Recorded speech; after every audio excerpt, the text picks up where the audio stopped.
Hello viewers, welcome to Science TV Prime News.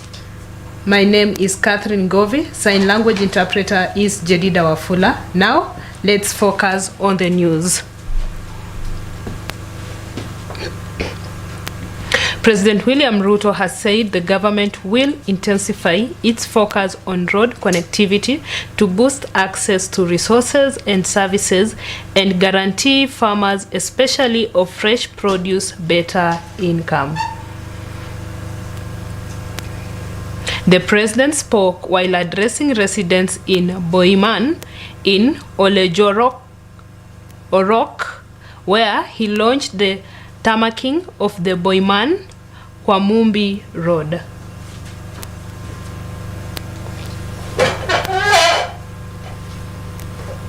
He said that 44-kilometer stretch is a lifeline to the milk, vegetables and potato farmers in the county as it connects them to better markets. He further championed the embedded housing program, which he insisted will provide job opportunities for the youth. Tumetafuta shilingi bilioni 1.1 ya mambo ya stima ya Nyandarua. So tayari we have 1.1 billion shillings ya mwaka huu ya kupanga mambo ya stima hapa. Hatutaweza kukamilisha everywhere, lakini tutaweka a 3-year program. Mwaka huu 1.1 billion, mwaka ujao na huyo mwaka ingine ndio tuweze kusukuma stima iweze kufika kwa wananchi wengi. Maendeleo ya Kenya imecheleweshwa siku mingi na watu wachache ambao wanafaidika na yale mambo yanaendelea saa hizi. Kuna watu hawajawahi kulala njaa siku moja. Kuna mtu ako na kazi, bibi yake ako na kazi, watoto wake wako na kazi. Alafu kwa sababu ako na pesa, anaenda kununua wakili, anaenda kuhongana kotini, ati vijana hawa wasipate kazi, waendelee kuwa watumwa wao. Na mimi nimekataa hiyo maneno. Na nimeambia pia mahakama, sijui kama tunaelewana. Nimeambia pia kotini, hakuna vile tunaweza kusimamisha mpango kama hii ya housing. Mpango ambayo iko kwenye katiba, mpango ambayo iko kwenye manifesto, mpango ambayo imepitishiwa sheria. Itasimama namna gani ati kwa sababu mtu mmoja ameenda kotini? Sijui kama tunaelewana. Nikiongea na nyinyi hapa, kwa ile sites tuko nayo, vijana zaidi ya 1,120 tayari wanafanya kazi, wakiwemo vijana 500 wa hapa Olkalao.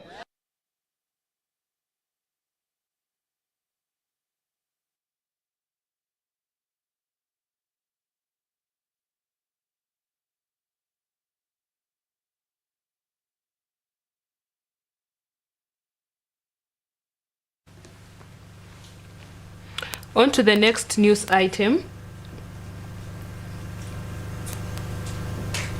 President William Ruto on Thursday morning met 120 members of the County Assembly elected under the Jubilee Party at State House, Nakuru. The president called on leaders from across the political divide to set aside differences and work together to advance the country's development agenda. He further noted that Kenyans have abandoned their tribal politics in favor of ideas and plans that will transform their lives. President William Ruto assured the MCAs that the Kenya Kwanza government supports a bill seeking to make county assemblies autonomous to enhance their independence. The group was led by United Democratic Alliance, that is UDA Secretary General Cleophas Malala, Jubilee Party's interim leadership, among them the party's leader Sabina Chege, Secretary General Kanini Kega, and Deputy Chairperson Adan Keinan.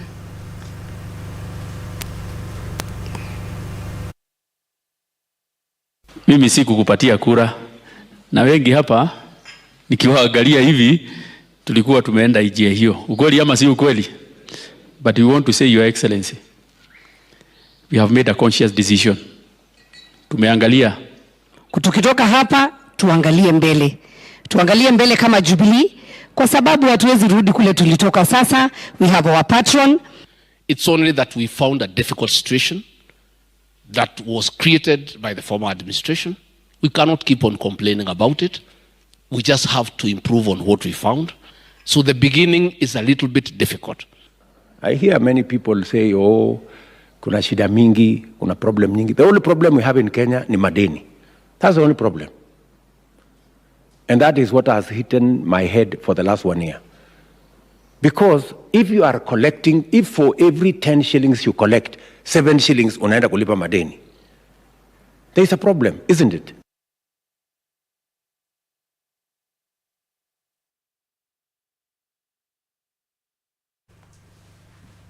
On to the next news item.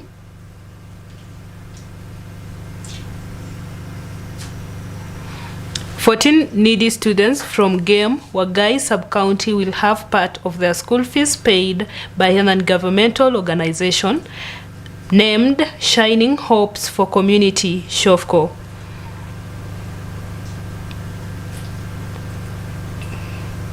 SHOFCO's chairman of the Education Steering Committee, Charles Otieno, said that each of the students will benefit from 8,000 Kenya shillings bursary to enable them meet part of the cost of their education in various secondary schools.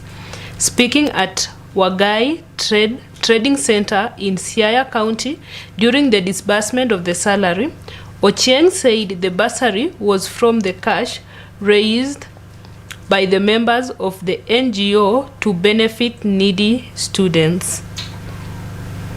He said that the initiative that had been going on for 6 months has so far benefited 34 students, majority of them being day scholars. Kwa majina naitwa Hagai Opiyo Abang. Mimi ni mkijakazi wa Game. Mimi ni mwenye kikundi wa SHOFCO. Sisi kama wanachama wa SHOFCO tulikaa pamoja kama wazazi, tukachanga pesa kidogo ili tufanye mradi ya watoto wetu waende shule. Kwa saizi tulisanya shilingi 104, tumepeleka watoto 14 shuleni. Kila mtoto amefaulu kupata kitita cha shilingi 8,000 ambaye anaenda nayo shuleni. Kwa hayo nashukuru sana kikundi cha SHOFCO kwa kukuja na kuweka sisi pamoja. Asanteni sana. Njia ambayo tulitumia kuchagua wanafunzi 14, tulichukua wale watoto ambao wako na karo kubwa sana shuleni ambao walibaki nayo. Wale ambao wakiingia shuleni watafukuzwa ili waende walete karo. Sasa ndio tulichagua ya kwanza na tunazidi kuwalipia wengine pia karo. Tumeshalipia a total of watoto 34 na bado tunazidi kuwalipia wengine. Changamoto ambayo tunapitia kama wanachama, maisha ndio imekuwa ngumu. Nilikuwa naomba kama serikali yetu pia ingekuja itusaidie kwa hii wakati ambao walisema school fee iwe bure. Sasa hiyo changamoto ambayo tuko nayo sana, kupata pesa, maisha imekuwa ngumu sana, hiyo changamoto kubwa. My name is Charles Otieno. Currently the chairman of Wagai Education Steering Committee. We started this movement some months back by taking vulnerable children to school. These are the members of SHOFCO members. The parents have decided to come together to collect, and being together in collection to this movement, we have taken almost 34 students to school by giving them a bursary. That is the function that we were in today, that we were giving the checks to the children who are selected for their school fee. The amount is 8,000 each. This is not the first time. It is now 6 months down the line as we are doing this. Kwa majina mimi naitwa Johnston Oleo Molo.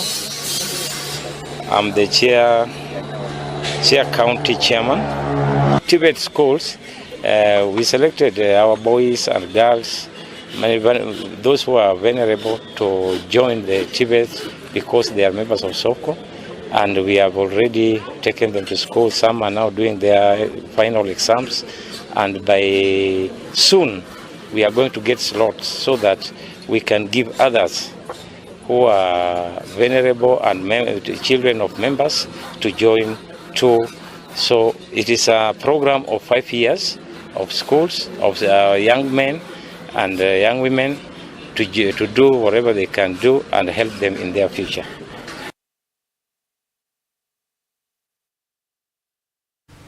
On to the next news item.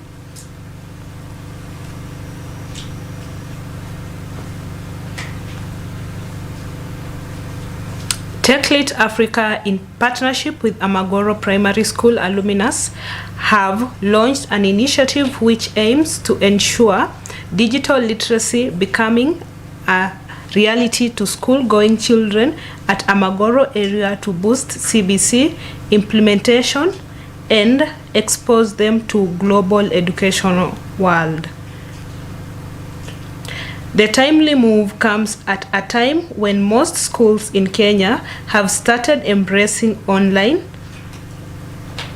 learning, a way to reach out to more students at their comfort.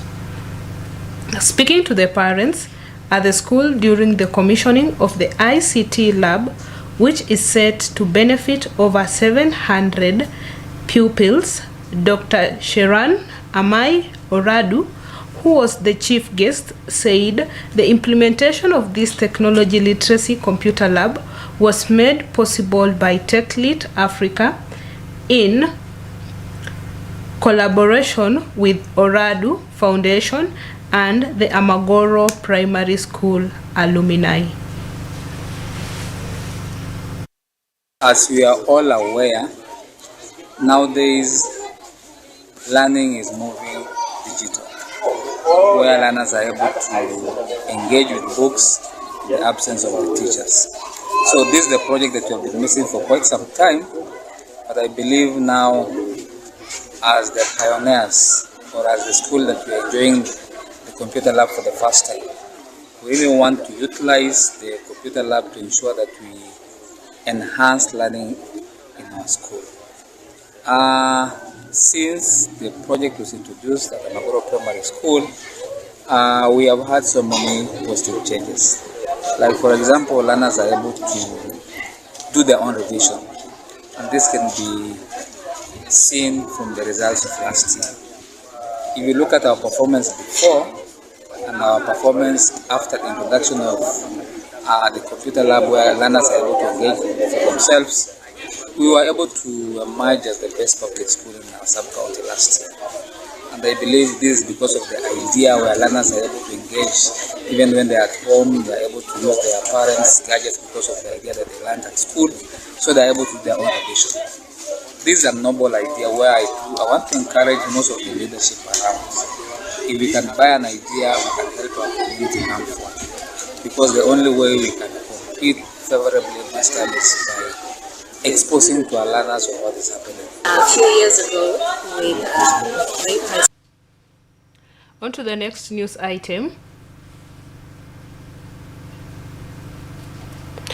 Students at Mama Ngina Girls High School in Mombasa have finally relocated from the upper market Kizingo in Muvita constituency to Shanzu in North Coast Kisauni constituency of Mombasa County.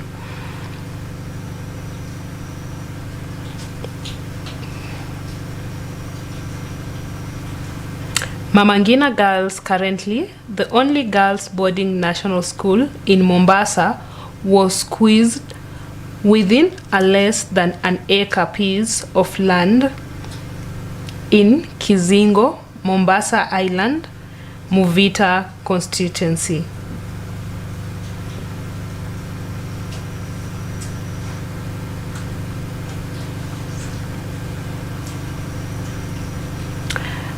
The new 200 million Kenya shilling school is on a 20-acre piece of land, enough for amenities like sports ground, laboratories, more classrooms, and bigger hostels.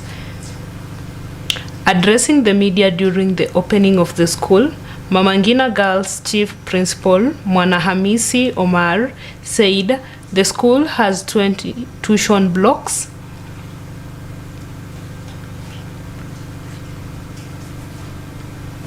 30 offices, a dormitory that can accommodate 1,000 girls, and a 200 capacity dining hall.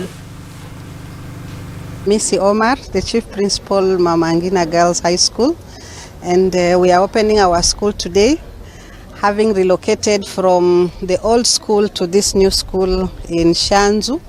Initially we were in Kizingo on a less than an acre piece of land, and now we are here on a 20-acre piece of land, thanks to Shimolatewa boys who donated this land to us. Most of the girls have reported back to school today. We have over 800 of them, that is from 2, 3, and 4. Form 1s will report on Monday. And we are super excited. All of us are excited because of the size of the school, the buildings, and everything else. We are all happy to be here. The biggest challenge was congestion and over-enrollment. Because of the government policy of 100% transition, the demand for the school was there, but it reached a point that we could not take any more. And you see that was not good because every girl or every boy has to go to school. And now this is not the case here because we have a spacious place. This year we'll be admitting about 300 Form 1s come next Monday. Yeah, because we are now 5 streams which are over-enrolled actually. It's supposed to be about 6 streams, but because of the number of classrooms that we have, we usually take them as 5 streams. But the population is well beyond 5 streams. Yeah, what I can say is that being a new school, we have all the basics because we have a tuition block comprising of over 20 classrooms, about 30 offices, the laboratories, everything else that is needed for learning is in place. And then we have a dormitory that carries over 1,000 girls, and we have a dining hall that carries over 2,000 people, and a few staff quarters. So basically we have amenities that are enough currently for the 5 streams. So having new school, a bigger facility, I believe will do better because of the challenges that we had on the smaller school, which is our old school.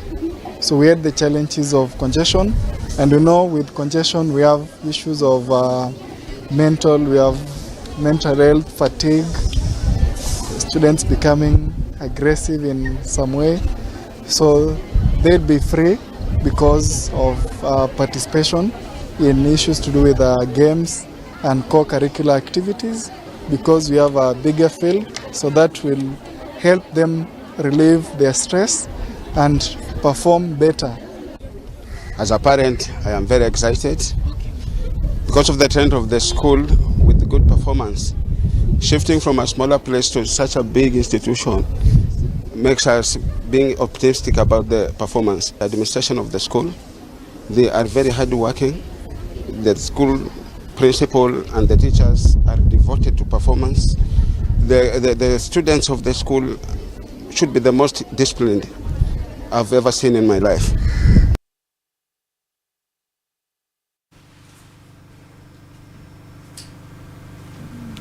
On to the next news item.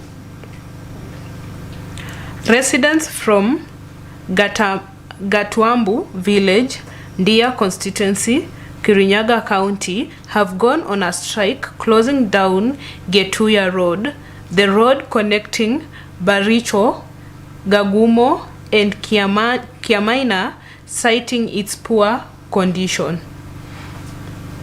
To them, the road has been under construction for more than 3 years. However, the constructor departs from the site, leaving the road inaccessible and in poor shape.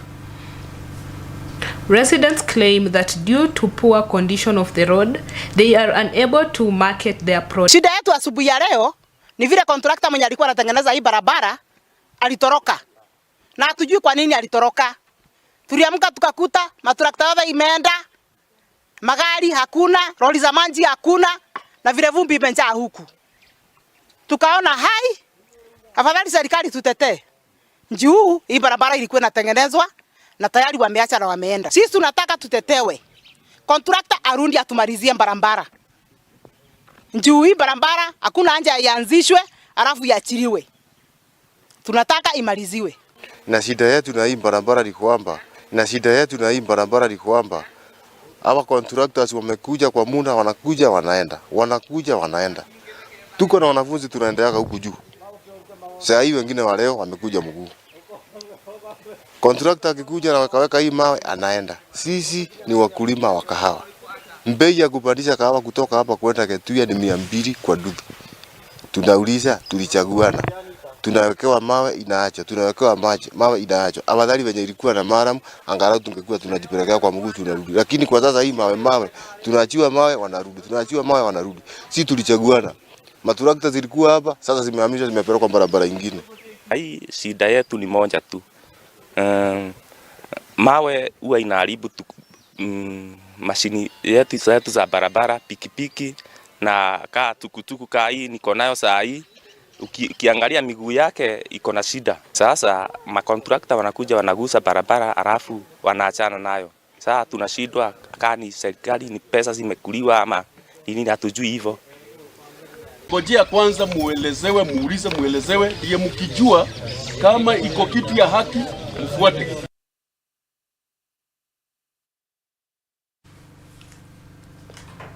And on to our final news item.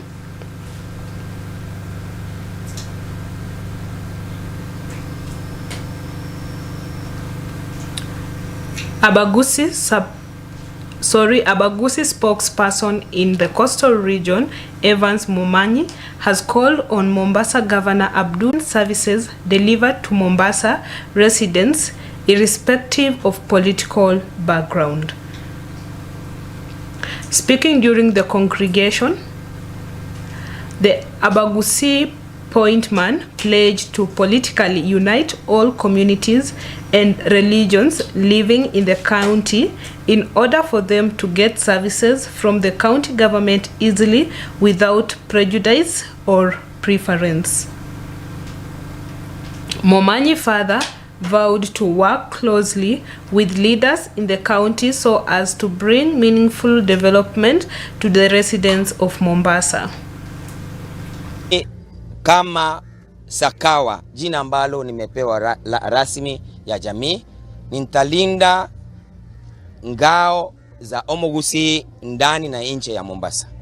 Na pia nitahakikisha kutetea jamii yangu na jamii zingine ambazo zinakaa katika mkoa wa Pwani katika kuwekwa pamoja ndani ya serikali na kukaa katika meza na kuwatetea vile ambavyo nimekuwa nikifanya kama sikuwa na mamlaka. Nitahakikisha kwamba jamii yangu nitailinda.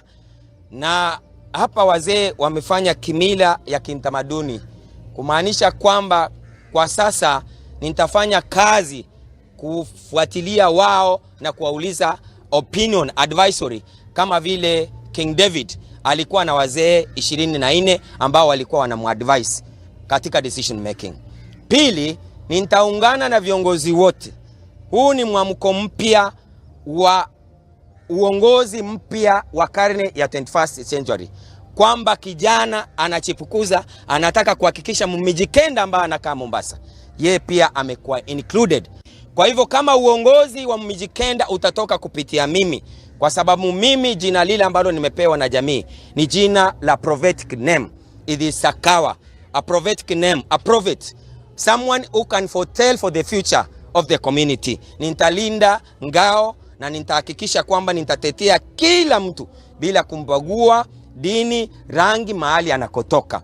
Kwa hivyo sisi kwa pamoja watatumika katika divide and rule ambayo imetumika in West Africa, katika miwawanyo misingi ambayo pia ndio strategy katika ile kabila ndogo ambayo sitasema imetumia kwa muda mrefu. Imeharibu pakubwa kiasi ya kwamba kila mtu ako kando. Itafika wakati fugufugu litakuja liharibu.